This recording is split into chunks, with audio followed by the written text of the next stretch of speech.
പിതാവിന്റെയും പുത്രന്റെയും പരിശുദ്ധാത്മാവിന്റെയും നാമത്തിൽ ആമേൻ. പരിശുദ്ധമേ, അമ്മേ പരിശുദ്ധമേ, ദൈവമാതാവേ, കൃപാസനത്തിലൂടെ ഞങ്ങൾക്കും ഞങ്ങളുടെ ദേശത്തിനും അമ്മ മധ്യസ്ഥം തേടി തന്ന എല്ലാ അനുഗ്രഹങ്ങൾക്കും കൃപകൾക്കും ഞങ്ങളിപ്പോൾ ഹൃദയം നിറഞ്ഞ നന്ദി പറയുന്നു. അമ്മേ പരിശുദ്ധമേ, അമ്മേ പരിശുദ്ധമേ, ദൈവമാതാവേ, 2004 ഡിസംബർ 7 ഉച്ചകഴിഞ്ഞ് 2:30 കൃപാസനത്തിൽ സംഭവിച്ച അമ്മയുടെ പ്രത്യക്ഷപ്പെടലിനെ കുറിച്ച് തിരുസഭയ്ക്ക് സമർപ്പിച്ചിരിക്കുന്ന പഠനരേഖകളുടെ മേൽ സഭാത്മകമായ പഠനം ആരംഭിക്കുവാൻ ഞങ്ങൾ പ്രാർത്ഥിക്കുന്നു. അമ്മേ പരിശുദ്ധമേ, ഭൂസ്വർ ലോകങ്ങളുടെ രാജ്ഞിയായ അങ്ങേയ്ക്ക് ഭൗമ സംരക്ഷണത്തിനായി പ്രപഞ്ച പ്രകൃതിയെ തന്നെ തിരുസഭ പ്രതിഷ്ഠിക്കുവാൻ ഈ പ്രത്യക്ഷീകരണം വഴി ഇടയാക്കണമേ.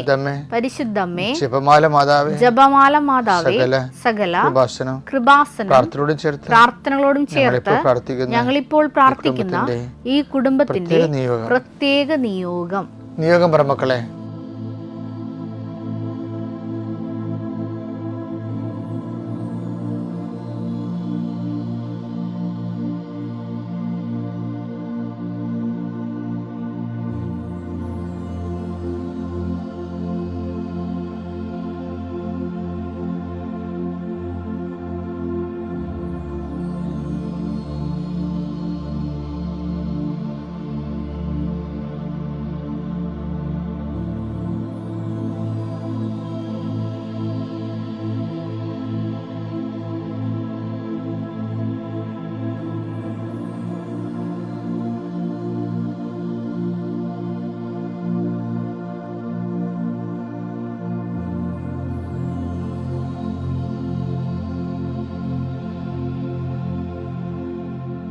അമ്മയുടെ പ്രത്യക്ഷീകരണത്തിന്റെ ഈ അനുഗ്രഹവേളയിൽ ഞങ്ങൾക്ക് സാധിച്ചു തരുവാൻ കനിയണമേ. ആമേൻ. വിശ്വാസ പ്രമാണം. സർവശക്തനായ പിതാവും ആകാശത്തിന്റെയും ഭൂമിയുടെയും സൃഷ്ടാവുമായ ദൈവത്തിൽ ഞാൻ വിശ്വസിക്കുന്നു. അവിടുത്തെ ഏകപുത്രനും ഞങ്ങളുടെ കർത്താവുമായ ഈശോമിശിഹായിലും ഞാൻ വിശ്വസിക്കുന്നു. ഈ പുത്രൻ പരിശുദ്ധാത്മാവിനാൽ ഗർഭസ്ഥനായി കന്യകാമറിയത്തിൽ നിന്ന് പിറന്ന് പൊന്തിയോസ് പീലാത്തോസിന്റെ കാലത്ത് പീഡകൾ സഹിച്ച് കുരിശിൽ തറയ്ക്കപ്പെട്ട് മരിച്ച് അടക്കപ്പെട്ട് പാതാളങ്ങളിൽ ഇറങ്ങി മരിച്ചവരുടെ ഇടയിൽ നിന്ന് 3-ാം നാൾ ഉയർത്ത് സ്വർഗത്തിലേക്ക് എഴുന്നള്ളി സർവശക്തിയുള്ള പിതാവായ ദൈവത്തിന്റെ വലതുഭാഗത്തിരിക്കുന്നു. അവിടെ നിന്ന് ജീവിക്കുന്നവരെയും മരിച്ചവരെയും വിധിക്കുവാൻ വരുമെന്നും ഞാൻ വിശ്വസിക്കുന്നു. പരിശുദ്ധാത്മാവിലും ഞാൻ വിശ്വസിക്കുന്നു. വിശുദ്ധ കത്തോലിക്കാ സഭയിലും പുണ്യവാന്മാരുടെ ഐക്യത്തിലും പാപങ്ങളുടെ മോചനത്തിലും ശരീരത്തിന്റെ ഉയർപ്പിലും നിത്യമായ ജീവിതത്തിലും ഞാൻ വിശ്വസിക്കുന്നു. ആമേൻ. സ്വർഗ്ഗസ്ഥനായ ഞങ്ങളുടെ പിതാവേ, അങ്ങയുടെ നാമം പൂജിതമാകണമേ. അങ്ങയുടെ രാജ്യം വരണമേ. അങ്ങയുടെ തിരുമനസ് സ്വർഗത്തിലെ പോലെ ഭൂമിയിലും ആകണമേ. അന്നു വേണ്ടുന്ന ആഹാരം ഇന്ന് ഞങ്ങൾക്ക് തരണമേ. ഞങ്ങളോട് തെറ്റ് ചെയ്യുന്നവരോട് ഞങ്ങൾ ക്ഷമിക്കുന്നത് പോലെ ഞങ്ങളുടെ തെറ്റുകൾ ഞങ്ങളോടും ക്ഷമിക്കണമേ. ഞങ്ങളെ പ്രലോഭനത്തിൽ ഉൾപ്പെടുത്തരുതേ, തിന്മയിൽ ഞങ്ങൾ രക്ഷിക്കണമേ. ആമേൻ. നന്മ നിറഞ്ഞ മറിയമേ, സ്വസ്തി. കർത്താവ് അങ്ങയുടെ കൂടെ സ്ത്രീകളിൽ അങ്ങ് അനുഗ്രഹിക്കപ്പെട്ടവളാകുന്നു. അങ്ങയുടെ ഉദരത്തിൻ ഫലമായി ഈശോ അനുഗ്രഹിക്കപ്പെട്ടവനാകുന്നു. പരിശുദ്ധ മറിയമേ, തമ്പുരാന്റെ അമ്മേ, പാപികളായ ഞങ്ങൾക്ക് വേണ്ടി ഇപ്പോഴും ഞങ്ങളുടെ മരണസമയത്തും തമ്പുരാനോട് അപേക്ഷിക്കണമേ. ആമേൻ. എൻ്റെ കർത്താവിൻ്റെ ഉന്നതമായ നാമത്തിൽ നിങ്ങളുടെ വലത്തും ഇടത്തും വീട്ടിലും വഴിയിലും ജലത്തിലും കരയിലും മുകളിലും ഹൃദയത്തിലും കർത്താവിൻ്റെ ചൈതന്യം പ്രസരിക്കട്ടെ എന്ന് പ്രാർത്ഥിക്കുന്നു. ആത്മീയ തകർച്ചയുള്ളവരും പ്രാർത്ഥനയ്ക്ക് വിശ്വാസ തകർച്ച വന്നിട്ടുള്ളവർ അവർ കർത്താവ് വീണ്ടെടുക്കുന്നതിനായി പ്രാർത്ഥിക്കുന്നു. കേസുകൾ ഒന്നിനൊന്ന് നീണ്ടുപോവുകയും കേസുകൾ ജയിക്കുമ്പോഴും മറുപക്ഷം കൊണ്ടുപോയി വീണ്ടും അപ്പീലിന് പോവുകയും അങ്ങനെ കാണാത്ത കാര്യക്ക് കോടതിയിൽ വായിക്ക് കെട്ടിയിട്ടിരുന്ന ആൾക്കാർ വീണ്ടെടുക്കുന്നതിന് വേണ്ടി കർത്താവിൻ്റെ നാമത്തെ അവരെ ആശ്രയിച്ച് പ്രാർത്ഥിക്കുന്നു. നിങ്ങൾ അനുദപിക്കണമെന്ന് കർത്താവ് ആവശ്യപ്പെടുന്നു. അനുദപിച്ചുകൊണ്ട് കർത്താവിന് ബലം കൂട്ടണമെന്ന് കർത്താവ് ആവശ്യപ്പെടുന്നുണ്ട്. അതുകൊണ്ട് തന്നെ നിങ്ങൾ ദൈവത്തിൻ്റെ കോടതി ജയിക്കുന്നതിന് വേണ്ടിയുള്ള ശ്രമങ്ങൾ ഇന്നു മുതൽ ആരംഭിക്കാൻ കർത്താവ് നിങ്ങളെ ആശീർവദിക്കട്ടെ. മുടി കൊഴിഞ്ഞു പോലെ കാണിക്കുന്നുണ്ട്. തലയോട്ടിലെ സിസ്റ്ററുകൾ കാണിക്കുന്നുണ്ട്. ശരീരത്തിലെ അരിമ്പാറ മുതലായ അതുപോലെ തന്നെ സിസ്റ്റുകളെ സമർപ്പിച്ചുകൊണ്ട് പ്രാർത്ഥിക്കുന്നു. അതുപോലെ തന്നെ ഞരമ്പുകളുള്ള സിസ്റ്റുകൾ, അതുപോലെ തന്നെ തടസ്സങ്ങൾ, ഞരമ്പുകൾ വന്നിട്ടുള്ള മുഴകൾ, അലർജി രോഗങ്ങൾ, അസ്ഥി തേയ്മാനങ്ങൾ, ലിഗമെൻ്റ് പോയിട്ടുള്ള അവസ്ഥകൾ, സ്പോണ്ടിലോസിസ് രോഗികൾ, ഫിസ്റ്റുല രോഗികൾ, PCOD രോഗികൾ, അരസിസ് രോഗികൾ കർത്താവിൻ്റെ നാമത്തിൽ ആശീർവദിക്കപ്പെടട്ടെ. എൻ്റെ കർത്താവിൻ്റെ ഉന്നതമായ നാമത്തിൽ, സഭയുടെ അധികാരത്തിൽ, കുരിശടയാളത്തിൽ ഇത് പ്രാർത്ഥിക്കുമ്പോൾ ആ രോഗമുള്ളിടത്ത് നിങ്ങൾ കൈകൾ വെച്ചുകൊണ്ട് ഉച്ചത സൂചിച്ചുകൊണ്ടിരിക്കട്ടെ. എൻ്റെ കർത്താവിനുമായ നാമത്തിൽ, സഭയുടെ അധികാരത്തിൽ, കുരിശിൻ്റെ അടയാളത്തിൽ, ദൈവത്തിൻ്റെ ശക്തിയ മാരക രോഗങ്ങൾ, തീരാവ്യാധികൾ, കൃപാസ്ഥാനത്താരെ ജീവരുടെ പ്രത്യക്ഷയുടെ പരിശുദ്ധയുടെ മാധ്യസ്ഥത്തിലെ തൊണ്ടയുടെ രോഗങ്ങൾ യേശുവിൻ്റെ നാമത്തിൽ പൂർണ്ണമായ സൗഖ്യം പ്രാപിക്കട്ടെ. നമുക്ക് ആ വചനത്തിന്റെ കണ്ടിന്യൂഷനിലേക്ക് തന്നെ പോകാം. മത്തായി 13:8 ഒരു വായിച്ചേ. മറ്റു ചിലത് നല്ല നിലത്ത് വീണു അത് 100 മേനിയും 60 മേനിയും 30 മേനിയും വിളവ് നൽകി. ഇപ്പൊ നല്ല നിലത്താണ് വീണത്, പക്ഷെ വിത്തുകൾക്ക് ഒരേ സ്ഥലത്ത് വീണിട്ടും പല വിളവാണ്. അതല്ലേ പ്രശ്നം. ഇപ്പം നമ്മൾ 30 മേനി കണ്ടു കഴിഞ്ഞു. വിശ്വാസത്തിൻ്റെ പ്രത്യാശയുടെ ആണ് 60 മേനി. അത് ഇന്നലെ കണ്ടു. ഇന്നിപ്പോൾ കാണുന്നത് എന്താ അറിയാവാ? 100 മേനിയാണ്. 100 മേനി എന്ന് പറയുമ്പോൾ എന്താണ് 100 മേനി? അത് എപ്പോഴും നമ്മൾ ശ്രദ്ധിക്കേണ്ടത്, പ്രത്യാശയ്ക്കുണ്ടാകുന്ന ഒരു വിഷയം. പ്രത്യാശയുടെ 60 മേനി പഴയകാല അനുഭവങ്ങൾ. ഇപ്പം എനിക്ക് ചില സമയത്ത് തോന്നിയിട്ടുണ്ടേ, ഈ വിശ്വാസത്തിലൊരു വിഷയം ചെയ്യണത് ഓരോടെ സഡൻ ആർക്കും കയറി വിശ്വാസത്തിൽ വർത്തമാന അനുഭവങ്ങൾ ഉണ്ടാക്കാൻ പറ്റും. നമ്മൾ വിശ്വസിക്കുന്നു, അവർക്കത് അനുഭവമായി മാറുന്നു. പക്ഷേ അതാണ് സാധാരണ കേവല വിശ്വാസം. വർത്തമാന കാലത്തിൽ നമ്മൾ വിശ്വസിക്കുന്നു, നമുക്ക് അപ്പം തന്നെ അനുഭവം ഉണ്ടാകുന്നു. പക്ഷെ അത് 30 മേനിയേ ഉള്ളൂ. നമ്മൾ പ്രത്യാശിക്കുന്നു പറയുമ്പോൾ വർത്തമാനകാല അനുഭവം മാത്രമല്ല ഇതിനകത്തുള്ളത്, നമ്മുടെ പാസ്റ്റായിട്ടുള്ള അനുഭവങ്ങളില്ലേ.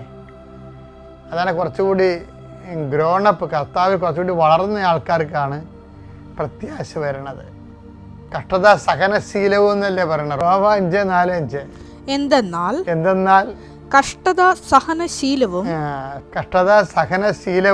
സഹനശീലം ആത്മധൈര്യവും ആത്മധൈര്യം പ്രത്യാശയും ഉളവാക്കുന്നു എന്ന്. അതായത് കഷ്ടത സഹനശീലം ഉളവാക്കുന്നു. കഷ്ടത എന്താ ഉളവാക്കുന്നത്? സഹനശീലം ആത്മധൈര്യം ഉളവാക്കുന്നു. ആത്മധൈര്യം പ്രത്യാശ ഉളവാക്കുന്നു. പ്രത്യാശ നമ്മൾ നിരാശയാകുന്നില്ല. നമ്മൾ ചിന്തിക്കുന്ന പരിശുദ്ധാത്മാവിനാൽ ദൈവത്തിൻ്റെ സ്നേഹം എന്തെന്ന് നമ്മൾ അറിയുന്നു. അപ്പോൾ ഇതെല്ലാം കഷ്ടത സഹനശീലമാണ്.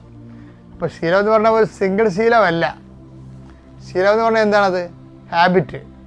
What is habit? Habit is A repeated action. മുൻകാലങ്ങളിൽ ഉണ്ടായിട്ടുള്ള പല ഹാബിറ്റുകളില്ലേ, റിപ്പീറ്റ് ചെയ്ത് ആവർത്തിച്ച് വന്ന പല സങ്കടങ്ങളില്ലേ, അതാ കഷ്ടത സഹന.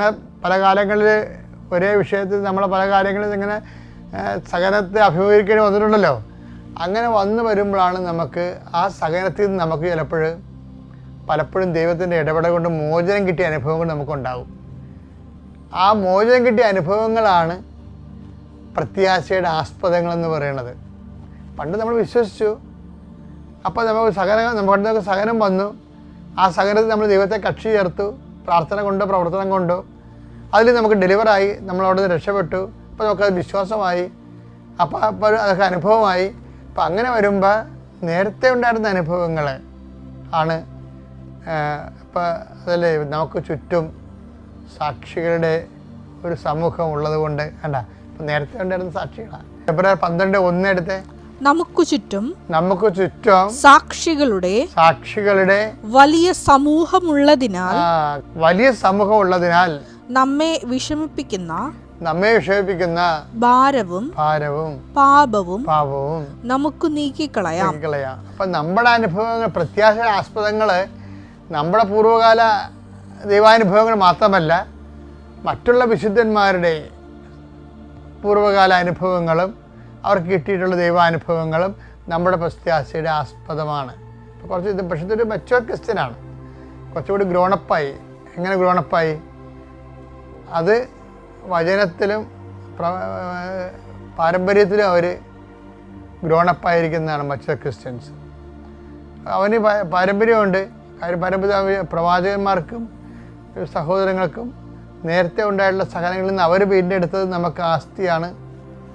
അതുപോലെ നമ്മുടെ തന്നെ പൂർവ്വകാല അനുഭവങ്ങളിലൂടെയും ദൈവത്തെ അനുഭവിച്ച ആസ്തിയാണ്. അതാണ് പ്രത്യാശ.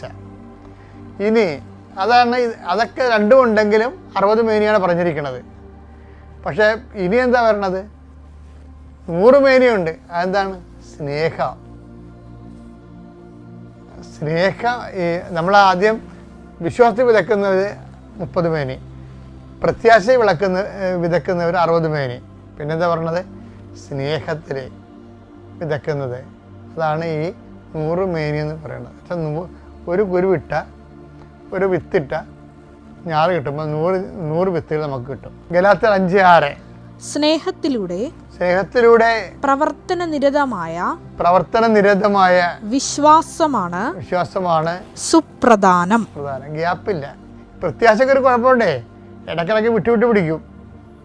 ഇപ്പം നമ്മൾ മോട്ടർ വെള്ളം അടിക്കുമ്പോൾ വെള്ളം ഇങ്ങനെ ചാടി ഇങ്ങനെ വരത്തില്ലേ? നമ്മൾ ആ ഓസ് നോക്കുമ്പോൾ കുറച്ച് വെള്ളം ചാടി വരും. അതിനാണ് ഇടയ്ക്കിടയ്ക്ക് ഗ്യാസ് കയറുന്നുണ്ട്. പ്രത്യാശയ്ക്ക് അങ്ങനെ ഒരു കുഴപ്പമുണ്ട്. ഇപ്പം സ്നേഹത്തിന് അങ്ങനെയല്ല. സ്നേഹം 100 മേനി കൊയ്യണമെന്ന് പറഞ്ഞ കാര്യം ഗ്യാപ്പില്ല. ഇടയ്ക്ക് ഗ്യാസൊന്നും കയറുന്നില്ല. ഇടയ്ക്ക് കുറച്ച് വിശ്വാസവും പ്രത്യേകം കുറഞ്ഞ സമയമുണ്ട്. അങ്ങനെ വരത്തില്ല. 100 എല്ലാ സമയത്തും ഒരുപോലെ. അതാണ് സ്നേഹത്താൽ നിരതത്തിനാണ് പ്രാധാന്യം. അവിടെ പ്രവർത്തനമൊക്കെ മുകളിലുണ്ടല്ലോ. പ്രവർത്തനം ആദ്യം പോലെ ഉണ്ടല്ലോ. വിശ്വാസം പ്രവർത്തനം മൂലമാണ് നീതീകരിക്കണം എന്നുണ്ടല്ലോ. പക്ഷെ നിരതമായിരിക്കത്തില്ല. അവിടെ ഗ്യാപ്പ് വരും.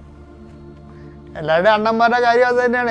എൻ്റെ ഉൾപ്പെടെ എന്താ കാര്യം? പെട്ടെന്നൊരു ചൈതന്യം കയറി നടക്കുന്ന ചില ദിവസങ്ങളിലെ പ്രാർത്ഥനകൾ. ഇപ്പം ഞാൻ തന്നെ എനിക്കാണെങ്കിൽ കന്യ നമസ്കാരം ചില സമയത്ത് മുടങ്ങിയിട്ടുണ്ട്. ഞാൻ വീണ്ടെടുത്ത് കഴിയുമ്പോൾ ഞാൻ പറയും, കർത്താവ് ഇത് നേരത്തെ ആകാമായിരുന്നല്ല. പക്ഷെ നേരത്തെ ആയില്ല. ഗ്യാപ്പ് വരുന്ന അവിടെ. അതാണ്. അപ്പം ഇതങ്ങനെയല്ല. സ്നേഹമുള്ളവന് നിരത ഉണ്ടാവും, ഗ്യാപ്പ് വരത്തില്ല. അപ്പം കുറച്ച് ആൾക്കാർ ആരംഭശൂരത്തും കൊണ്ട് കുടുംബ പ്രാർത്ഥനയൊക്കെ കൃത്യം വന്നുകൊണ്ടിരിക്കും. 2-3 ആഴ്ച കഴിയുമ്പോൾ ആരെങ്കിലും കൂട്ടുകാരൻ വന്ന് വയ്യാവേലി പിടിച്ചുകൊണ്ട് പോയി നിന്നെ ടെസ്റ്റ് ചെയ്യാൻ വേണ്ടിയാണ് വിടണമെന്ന് നിനക്കത് മനസ്സിലായില്ല. പക്ഷെ ആ സമയത്ത് എന്ത് കൊണ്ടുവന്ന് വേണ്ടത്? നമ്മളെ ദൈവം ടെസ്റ്റ് ചെയ്യുമ്പോൾ പരിശുദ്ധാത്മാവ് ഉണ്ടെങ്കിൽ ഭയങ്കര വിജയമുണ്ടാവും. ഒക്കെ കേൾക്കുക, ഞാൻ പ്രാർത്ഥന കഴിഞ്ഞിട്ട് നിങ്ങൾക്ക് സംസാരിക്കാം, കേൾക്കാം, ഒരു കുഴപ്പമില്ലെന്ന് പറയും. അല്ല ഇത് കേൾക്കണം, ഇത് കേട്ടേ പറയത്തുള്ളൂ, ഇത് ചെറിയൊരു മിറ്റമുള്ളതൊക്കെ പറയുകയാണ്. നമ്മളെ തട്ടിക്കാൻ വേണ്ടി പിശാച് സ്നേഹത്തിൻ്റെ ചിറകിൽ ധരിച്ചൊരുവനെ കണ്ടില്ലേ? അതാണ് ഈശോ പറയണത്. ഇവനെ ഒഴിവാക്കണം എന്നുണ്ടെങ്കിൽ ഈ കാര്യത്തിൽ ദൈവത്തോട് നമ്മൾ നേരത്തെ, ഞങ്ങളുടെ ഈ ഫീഡിങ് പ്രെയർ നല്ലതാണ്. ഞാൻ രാവിലെ വെളുപ്പിന് എഴുന്നേറ്റ് ചെയ്യണ ഒറ്റക്ക് നിങ്ങളുടെ കൂടെ ചെയ്യണ കാര്യങ്ങളില്ലേ, അതൊക്കെ മുമ്പ് ഒരു ഒറ്റക്ക് ചെയ്യണ കാര്യമുണ്ട്. എല്ലാ വിഷയവും കണ്ടുമുട്ടാൻ സാധ്യതയുള്ള വ്യക്തികൾ, സംഭവങ്ങൾ, സ്ഥലങ്ങൾ, പോകുന്ന വഴികൾ എല്ലാം ജപമാലയിൽ സമർപ്പിക്കും. ദൈവത്തിനേക്ക് അപ്പോയിൻമെൻറ്റ് എടുക്കാതെ കയറി വരുന്നവൻ പിശാചാണ്. അപ്പോഴും നമ്മൾ ജോബാണെങ്കിൽ അപ്പോയിൻമെൻറ്റ് എടുത്തിട്ടേ വരാൻ പറ്റത്തുള്ളൂ. നമ്മൾ നീതിമാനാണെങ്കിൽ ദൈവം പിശാച് പോകാൻ പറയും, നിനക്ക് അപ്പോയിൻമെൻറ്റ് ഉണ്ടെന്ന് ചോദിക്കും. അപ്പോൾ പിശാച് പറയും, ഞാൻ അപ്പോയിൻമെൻറ്റിന് വന്നതാണ്, അവനൊന്ന് പരീക്ഷിക്കാൻ വേണ്ടി. അപ്പം പരീക്ഷിച്ചു, അവൻ്റെ ജീവൻ്റെ കൈവെക്കരുതെന്ന് പറയും. അപ്പോൾ കണ്ടീഷണൽ അപ്പോയിൻമെൻറ്റാണ് കൊടുക്കുന്നത്. പിശാചിന് കണ്ടീഷണൽ അപ്പോയിൻമെൻറ്റാണ് കൊടുക്കുന്നത്. കാര്യം എന്താണ്? ജോബിന് ദൈവമായിട്ട് അണ്ടർകറൻ്റ് ഉള്ളതാണ്. അതുകൊണ്ടാണ് സഹനങ്ങളൊക്കെ ഉണ്ടാകാം, പക്ഷേ ദൈവമായിട്ടുള്ള ബന്ധമാണ്. സഹനം ഉണ്ടെങ്കിൽ ബന്ധമുണ്ടാകേണ്ട കാര്യമില്ല. സഹനം ഉണ്ടെങ്കിൽ ബന്ധം കൂടുകയല്ലേ വേണ്ടത്, കൂടുകയല്ല ചെയ്യണം സാധാരണ. അപ്പം അതുകൊണ്ട് എപ്പോഴും നമ്മൾ ശ്രദ്ധിക്കേണ്ട കുറച്ച് കാര്യങ്ങളല്ല ഒന്നാണിത്. അപ്പം ഇതേപോലെ സ്നേഹത്താൽ പ്രവർത്തന നിരതമായ വിശ്വാസം, അതാണ് 60 മേനി 100 മേനി എന്ന് പറയുന്നത്. 100 മേനി കൊയ്യാൻ നോക്കണം. ഓക്കെ.